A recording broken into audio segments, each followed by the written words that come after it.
Just moments ago, Buckingham Palace released a statement that has sent shockwaves across the world, a confirmation of tragic news about Sarah Ferguson's future that is far more complex and calculated than it appears on the surface.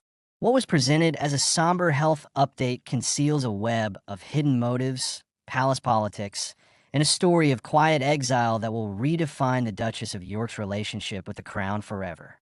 If you've ever wondered what really happens when a royal falls from grace, you're about to find out. And what's unfolding right now will change how you see the monarchy. Before we uncover the stunning truth behind this tragic announcement, if you're as captivated by royal intrigue as we are, make sure you're part of our community. Subscribe to Royal Report 24/7, like this video, and share it with someone who needs to hear this story. It helps us bring you the truth when it matters most. The palace's statement was brief, dignified, and devastating. It confirmed that the Duchess of York's recent battle with cancer has taken a tragic turn.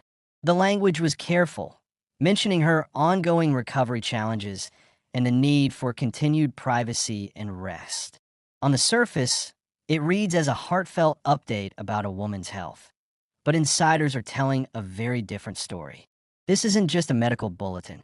It's a carefully crafted piece of political strategy designed to achieve something the palace has wanted for years: the gentle, permanent removal of Sarah Ferguson from public life.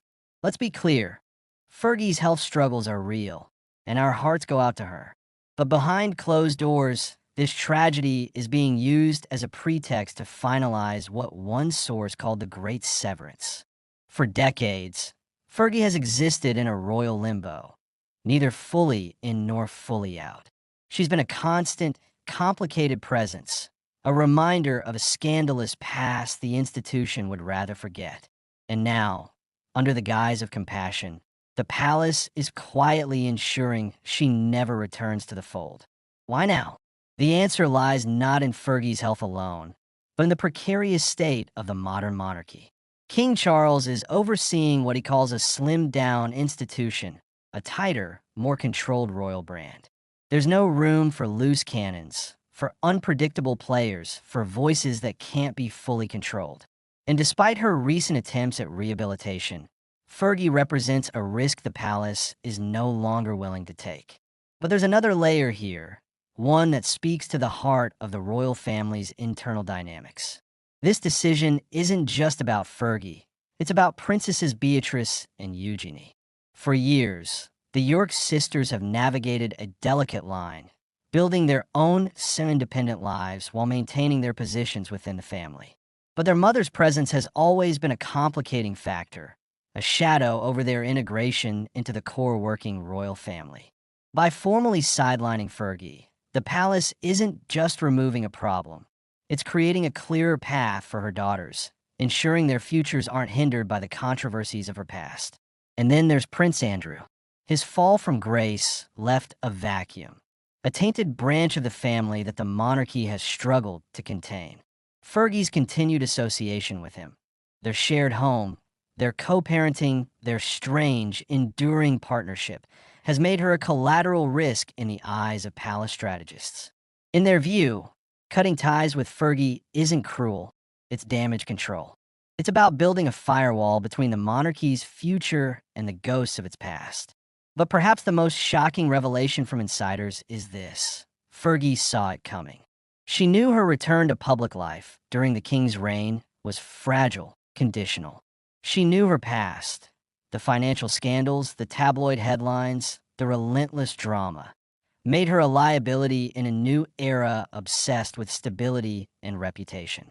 And in a way, that makes this announcement even more tragic. This isn't just a palace decision.